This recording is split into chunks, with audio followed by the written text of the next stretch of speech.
You are now listening to Creative Hora.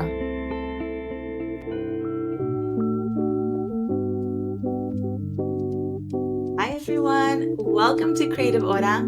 I'm Dalia, And I'm Mary. and we are so excited to welcome you back for another conversation between two friends.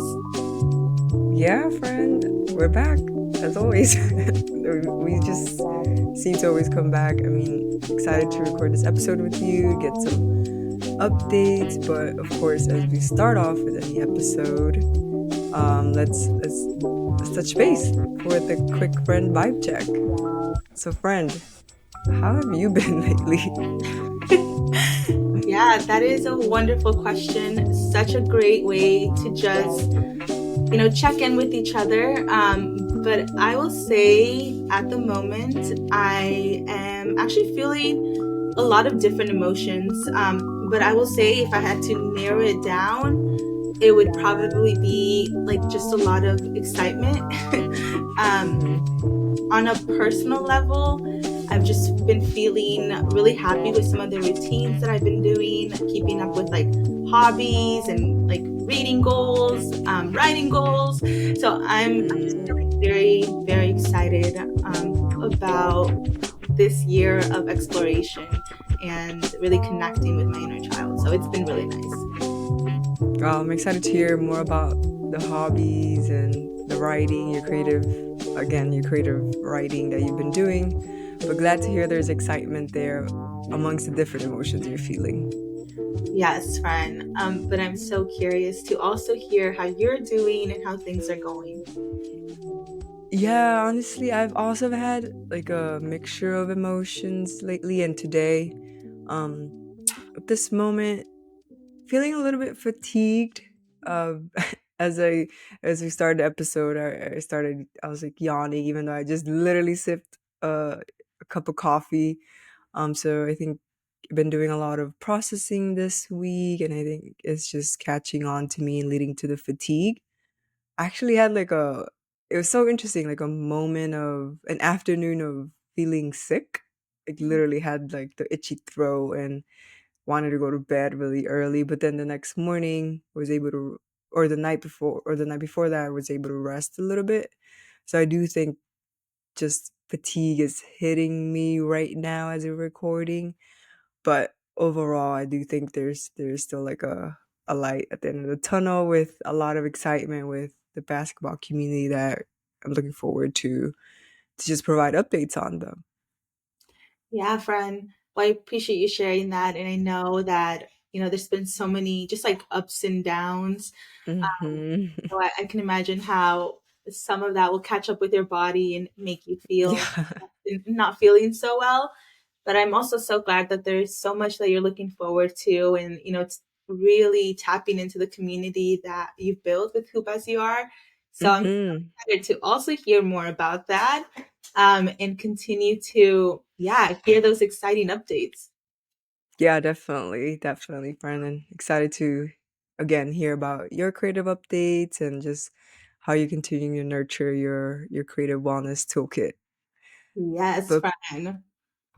yeah, before we dive in, we've been doing this again in every episode. It's the card of the day where we have again different categories for different cards that we pull randomly to again get deeper with our conversations and with our audience. Again, this is do for those of you that don't know, it's a completely random anonymous card, and we go by just the category that we're feeling for the episode. So I'll repeat those categories, and I'll go ahead and choose one for us this time, friend. Yay. So the gray category is related to dreams. There's a yellow category related to life lessons. Mm. A green category related to exposed. A light blue category that's related to courage. An orange category that's related to beliefs, and then a darker blue category that's related to self-awareness. Ooh. I'll actually do, yeah, like the dark blue. I don't remember us talking about self awareness category yet, but I am feeling that category today. Okay, let's do it. Okay. Let's see. This card says, oops, I think I pulled the wrong card. I pulled the courage card, so give me a second. All right. Okay. This card says, how do you best receive criticism? Ooh, interesting. Hmm. So again, how do you best receive criticism? Okay. This is such a interesting question. Mm-hmm. The reason why is because when I think back to just my growth in the past 10 years, I would say one of the things that I had to work the hardest in was accepting and being open to criticism. Mm-hmm. Um, when I was younger, criticism was so hard for me. I took it very personally, and it was really hard to be open to hearing any type of critique, because I took Mm-hmm. it as like Mm-hmm. a personal attack. um, Mm-hmm. and so I would say I've evolved a lot since that, and I think it's so important that when we are as I'm building like my relationships with my sisters, with friends, and even like coworkers, it's so important to have like a feedback loop and trust Mm-hmm. with Mm-hmm. each other. And so the best way that I now prefer to hear any type of criticism is just through open communication. I Mm-hmm. like things to be very direct. I don't like surprises. So when it flows in a conversation, it makes it feel more organic, and I'm typically more open to that, especially with the people Mm. that I love, trust, and understand that their intention is coming from a place of, just wanting to either like improve our friendship, improve the relationship. So yeah, that's been the best way that I've been open to receiving feedback now. Yeah, I love that friend because I do think I resonate in terms of maybe younger, under-evolved me. Um, Not really. I think in retrospect, it's not that I didn't want the criticism. It was mainly I don't think I had the tools to express the criticism or receive the criticism back. So I do think I resonate with you in terms of my younger self would see criticism as more so like, well, if you don't like me, oh well, type of mindset rather than embracing and opening like a different perspective. So now in terms of how I best receive criticism is also through that open communication line. But I did learn that I am one that needs processing time. So even if the criticism is brought to me through open dialogue or even through my own self reflection, I need a little bit of time to process and, if asked, respond to that criticism. If it's mainly just to give it to me without necessarily a need for a response, that's okay too. But I do think the clearer of what the intention is for the criticism, whether it's just for me to know or whether there's a different, I guess, like outcome, like a response that the Yeah. other person or the people that's wanting. Um, I did learn that I'm more of a processor and need time to collect my feelings, collect my thoughts. But similar to you, I value just directness and just it's fine to disagree. It's I don't expect everybody to think like me, or I'm perfectly fine admitting I have blind spots, and I value that, especially again like you said, like with people that matter to me the most, of course, like friends and family and like really close people to me. Yeah, friend. And I really appreciate you just sharing the fact that it is a process. It does require Mhm. like time to implement that, or even think about ways whether it resonates or it doesn't, like really thinking about those Mhm. things as well. So I do appreciate that you mentioned that, because that is super super super important, and it does resonate with me as well, taking that time to like understand how to take that feedback and process it, and then be able to come back either with a respond or a next, action alignment. So yeah, that I appreciate that, friend. Yeah, no, but yeah, good self-awareness question. I'm sure there's much more in terms of just I'm so how, curious, friend, because I Mhm. really liked your perspective on receiving criticism. What is your perspective on sharing criticism? Yeah, no, that's a good question. Since the card did ask more so receiving, but sharing criticism, I think for me again, like I like to do my part and reflecting on the criticism I'm going to share.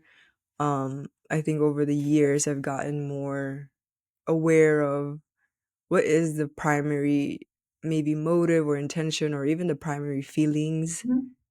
I'm processing as part of sharing that criticism, Yeah. whether it's like, oh, something I didn't like about how they did X or Y, or something that hurt my feelings. Like, I think I still organically like to take time and before I share the criticism, because I don't want it to be like shared through heightened emotions or through emotions that um are more so maybe not even getting to the root cause of what criticism I want to share.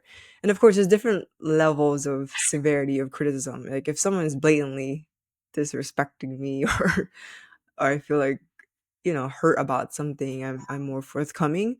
But if it's a matter of, okay, like I know they're, especially like if it's friends or family, like their intention is not maybe to hurt me, but it was said the wrong way. I take time to like process it a little bit more. So I'm sure there's different layers or severity to the criticism I want to share. Where some criticism it's more quickly, like in the workplace. I Yeah. think I have a quicker response Mhm. to sharing that Yeah. criticism. Just because like I work in a team environment and the more forthcoming I am, the earlier the better we can work together as a team. But if it's criticism related to, again, family and friends, I may take a little bit more time to process it and really understand the deep rooted causes of like what I'm feeling. Yeah. Yeah, friend.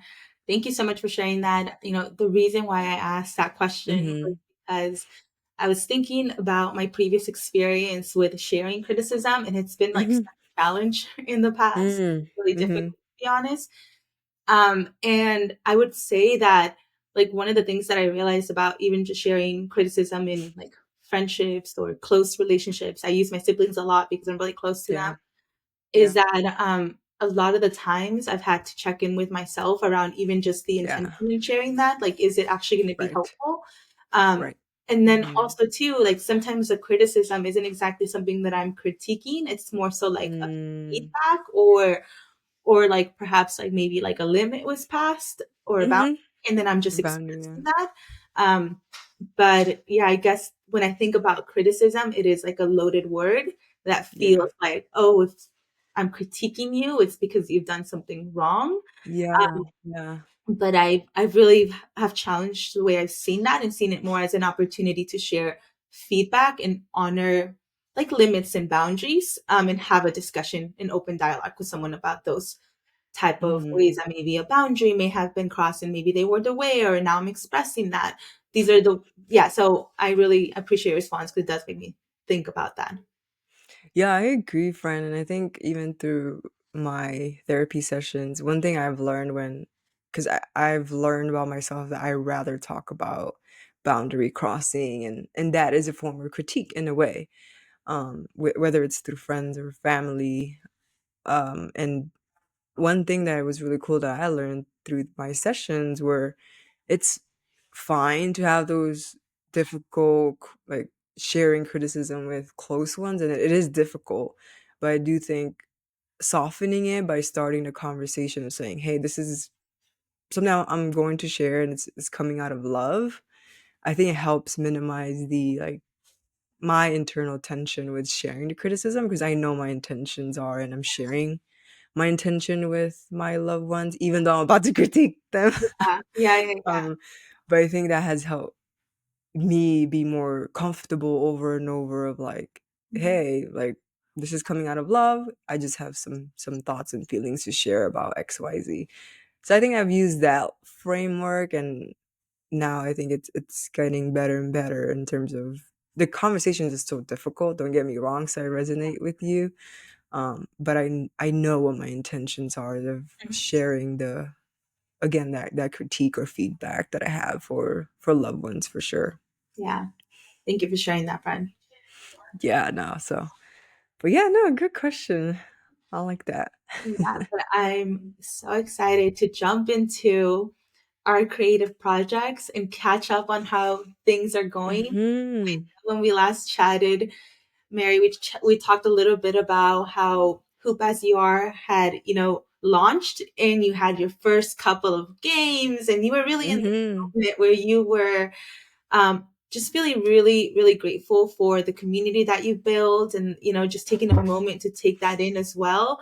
But I'm so curious. It's been now a couple weeks since Yeah. the game started, since people are playing each other. What's been the Mhm. most exciting thing about seeing the games play out and seeing the community engage and evolve? Yeah, no, I'm excited too, and I know, like, last time we talked, like, we had our launch event or a launch league event with partnership of the county, or the county ran. I wanna be clear, it's not a partnership, it's a county ran program now. I don't wanna misspeak, but yes, a county run league that Hoop As You Are, AKA Amani and I, my partner and I, led recruitment efforts for. Um, I think the most exciting part is just seeing the community come out, seeing the community enjoy and really reconnect with their childhood basketball playing self. And since the launch, we've expanded our kind of like our offerings. We're doing a lot of trial runs with even like going running a social event, running pickup, Mm, casual games outside of the organized county league. So since then we've hosted one social and one pickup game actually, and it's just such an exciting time, even for me, like in those socials of connecting with either league participants or just Hoop As You Are Haya followers. Um, it's just the idea of like this is like a true community we're building together, and that's one of our I guess slogan or motto that we've adopted in Haya is yeah, like this is a community we built together and mm, we stand by that. Amani and I continue to stand by that. So it's just really rewarding and fulfilling and when we hear community members saying like, "Oh wow, like this is so cool," or "This is just like so fun," and again, it brings you back to those inner child moments where it's like you're completely just having a good time and playing and creating a community of women and the LGBTQIA folks of just playing basketball together, whether it's formally through a league or more informally through mm, pickup sessions or even just watching a game together. Because that's what our social did. We watched like the championship college, the women's college championship game together. And again, I think it's just sharing that common interest and being in that flow state of mind of yes, basketball and women's sports, and we all have that common goal, common vision of uplifting women's sports, but also nurturing our inner child. Like this is something that was very once upon a time, like at least for me, like very prominent in my life, whether it was just playing sports but also just being with friends, whether or not they were close friends or not, it's just being in community. So, yeah, friend, that is amazing that you started as this, it's county led, and you and Amani are working to expand that and just bring more value to the community, with these social parties, these other ways that you're looking to engage with folks that are, it sounds like, really interested in engaging and building that community up with you all, which I really mhm, appreciate that you frame that it's something that you all are building together. I think that's incredible. For, I imagine building a community is, a challenge. mhm, So it is. I'm curious, friend, what drove the desire to, bring more to the community? Was it folks that were demanding that? They're like, hey, Mary and Monty, what else can we do? Or was it something where you have a long term, like, business goal or just general goal that Mhm. you're working towards? Yeah, I love that question, because it always brings us back to, like, the intent of having or launching Hoop As You Are, launching Haya, and Amani and I saw a gap. We were like, "Okay, we have this fun rec league on Sundays here in again, in Maryland, in Montgomery County, but what else? What else is out there? Like, we wanna play basketball more than once a week. We wanted to play basketball competitively."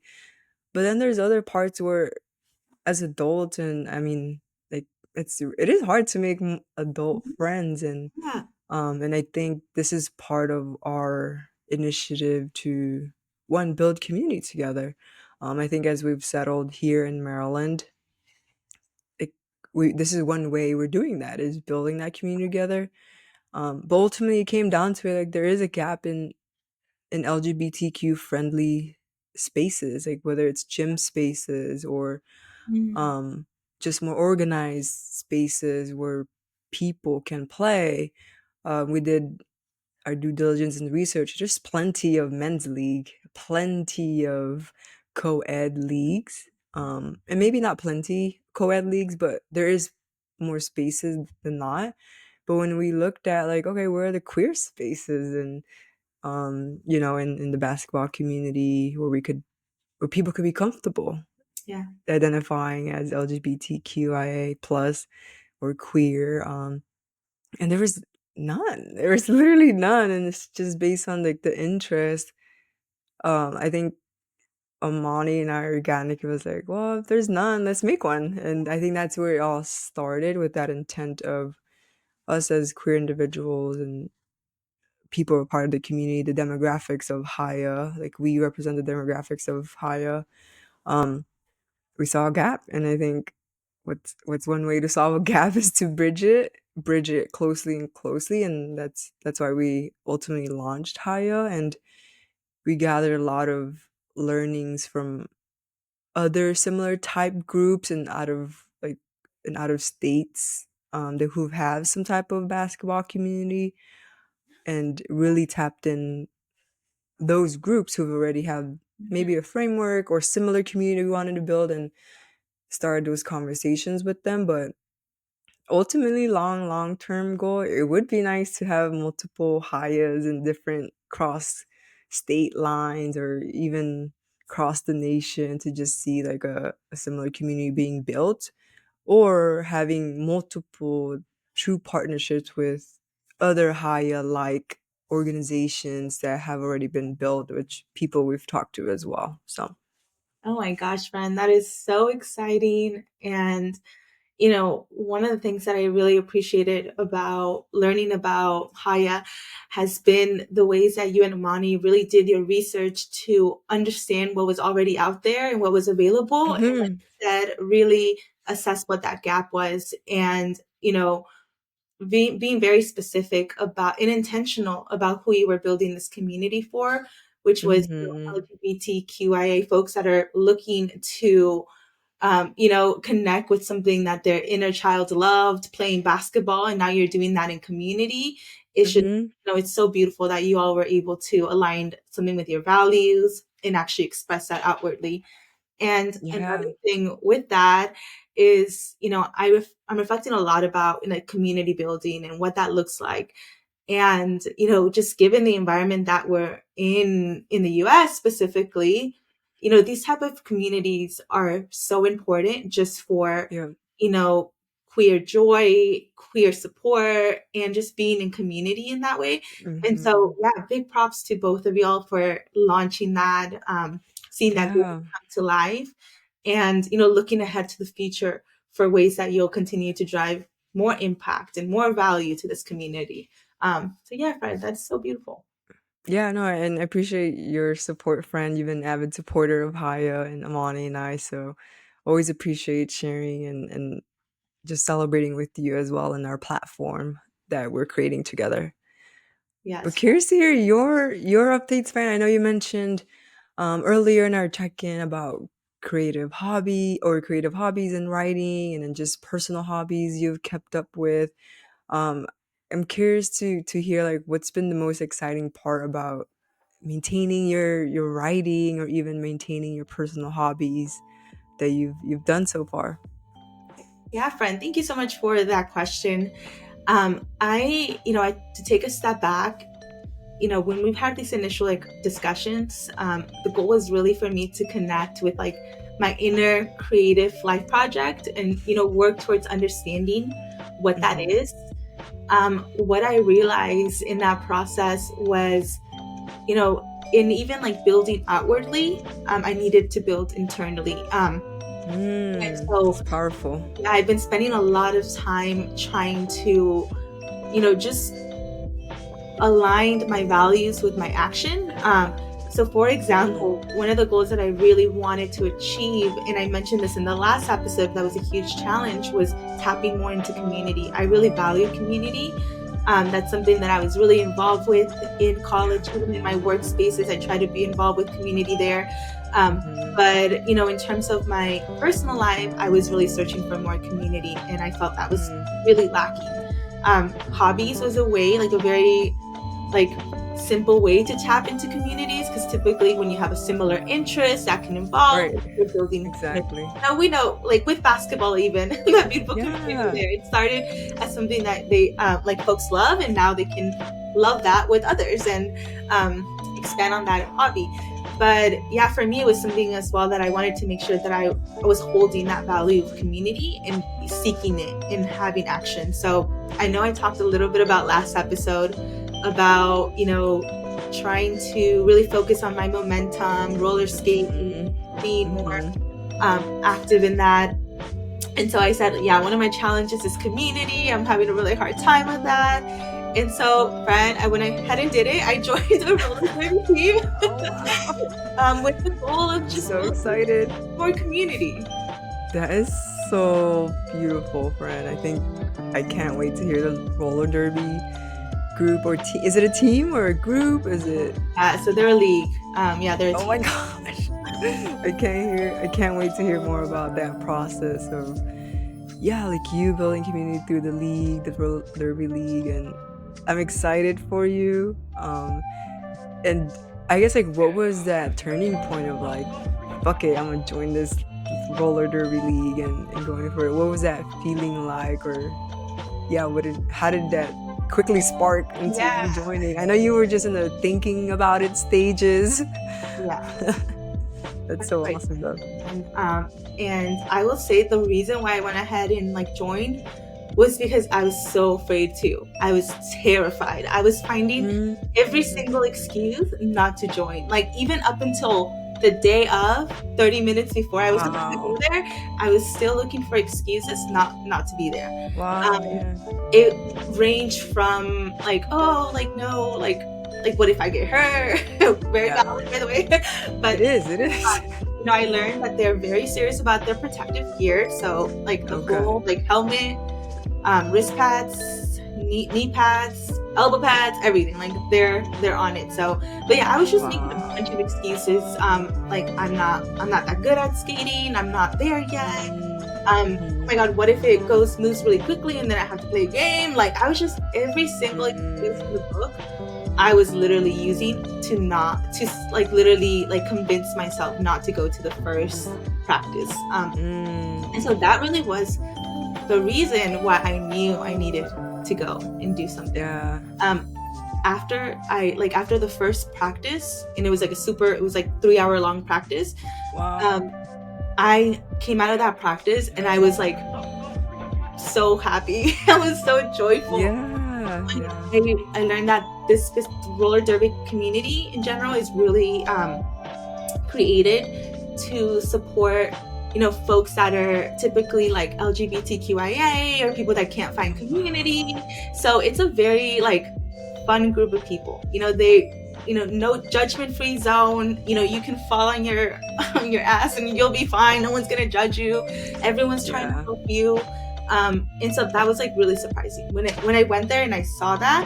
and I learned Yeah. a little bit more about the history of roller derby and like why it's a sport, why it was created, who it was Mm, created for.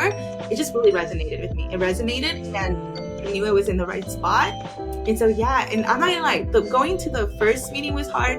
Going to the second meeting was harder. Oh, okay. Yeah, and I was like, oh, again, it's not that I didn't want to go.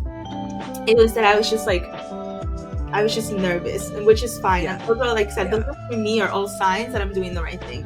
If I'm scared to Right. do something, if I don't want to do something, if I'm making an excuse to do something, those are reasons that I always know that Yeah. I meant to do that. Like that, yeah, I'm supposed to go forward with that. And but yeah, so it was That's really fun. beautiful. The first two practices, we'll see. We can check in after 12 weeks. That's when, um, Your first race or your first yeah, tournament? I guess like we'll start practicing some contact sport. But I mean, you said it Wow. in the last meeting, friend. Like I'm I'm an Aries moon, so I feel like I have a lot of internal energy, Yes. and Release. it's always like bubbling inside of me. And just for the audience, I never really played sports in high school or college. No type of like, yeah, like no sports at all. So coming in here and being part of a like a sport or joining this league is so new to me, and it's so new to me. So I'm excited to share that with the audience, and yeah, and expose more folks to roller derby because a lot of people don't realize that it's out there.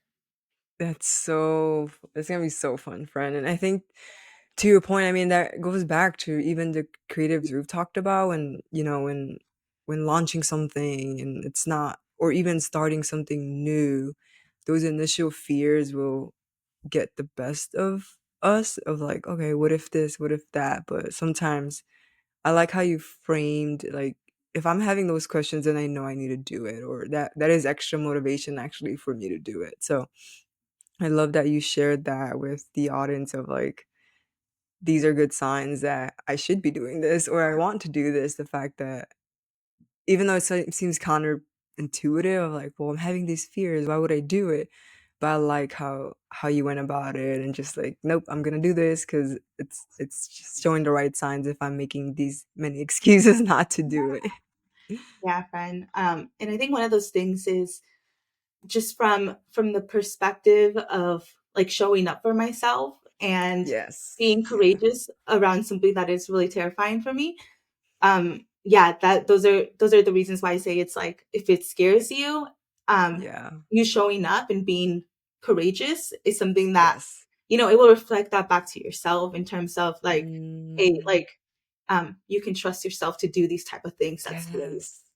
Yeah, no, I love that, friend, and I think that that goes for our audience, right? I think, like, what is that thing or that activity or that creative pursuit or that new sport or whatever that thing is that you all would like to get into, but what are those fears and can you use those fears to really motivate and drive the launch of again whether that's sport or that creative pursuit. Thanks for tuning in. Creative Hora is a podcast production hosted by Dalia Zaragoza and Mary Figueroa. This episode is edited by Abdullah Kawish and is produced by akstudio.global.